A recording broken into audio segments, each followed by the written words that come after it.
gila ɗo ɓuttinota ha famda ha fooƴa ha ɗeɓa mayde taw ko mette ene wone suudu ene jogui ration dépense ko noon ko manka ko heewi ɗum waɗi saha sa woni mbiya rewɓe yo jarro jaafo saabu sirruji kewɗi nan nder jarama Place TV batten en hakkillaji no feewi rewɓe ñana fo eɗen kaala yoɓe tinno ñana fo eɗen kaala kono enen worɓe tinden enen tinnoɗen ɓuri moƴƴude e meɗen fof ko ɓurɗo moƴƴude ha joni joom suudu mum nela salatu khayrukum li ahlihi ɓuri moƴƴude ma fof ɓuri moƴƴude e joom suudu mum ɓuri moƴƴude e galle mum wana khayrukum li ahli min ɓuri moƴƴude e gallam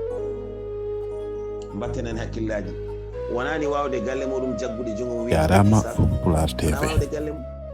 wonani wawde galle mum wonde purotoɗo e purtotoɗo ƴattotoɗo e jenno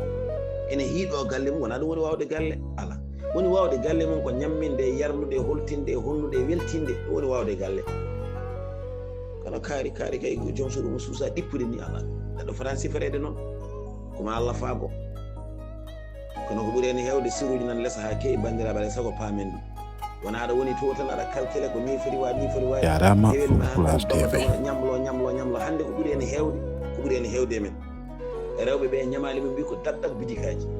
te taw fotani wonde an gorko an foti wadde kono dewel